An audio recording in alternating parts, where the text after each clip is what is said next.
Hi friends, welcome back to our channel Jahnavi సర్వీలో. ఎలా ఉన్నారండి? మీరంతా అందరూ బాగున్నారు కదా? నేను కూడా చాలా బాగున్నానండి.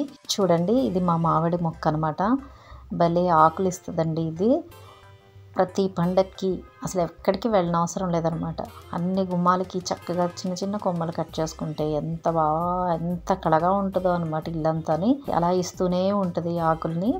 ఇదైతే నేను మొక్క కొన్నది కాదండి, కంపోస్ట్లోని వేసిన మామిడి టెంకల మొక్క అనమాట ఇదైతే మనకి జూన్ నెలలో మంచి మే ఎండింగ్ కల్లా మంచి మామిడి పళ్ళు వస్తూ ఉంటాయి. చూసారా, బంగినపల్లి మామిడి పళ్ళు మంచి స్వీట్. కానీ ఆ విత్తనం అనమాట ఇవి. నేను ఆ టెంకల్ని నా కంపోస్ట్లో వేసేస్తూ ఉంటాను. అలా వచ్చాయన్నమాట. ఇది 2-3 మొక్కలు కలిసిపోయి అలా వచ్చేసాయి.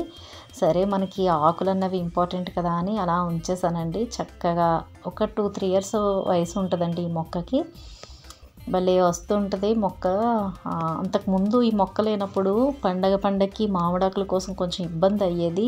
పండగకే కాదండి, ఎవ్రీ మంచి శ్రావణ శుక్రవారాలు అలా మంచి రోజుల్లో కూడా చక్కగా కట్ చేసి గుమ్మానికి పెట్టుకుంటే మంచి కళగా ఉంటాయన్నమాట. సో అలా నాకు మంచిగా యూస్ఫుల్ అయ్యే మొక్క ఏదైనా ఉందంటే ఈ మామిడి మొక్క ఒకటి నాకు చాలా ఇష్టం అనమాట. ఈ మొదట్లో కూడా నేను దేవుడి దగ్గర పువ్వులన్నీ తీసుకొచ్చి ఇక్కడ ఈ మొక్కకి వేసేస్తాను అనమాట. ఏమి వేయను కంపోస్ట్లు అవి దీనికి.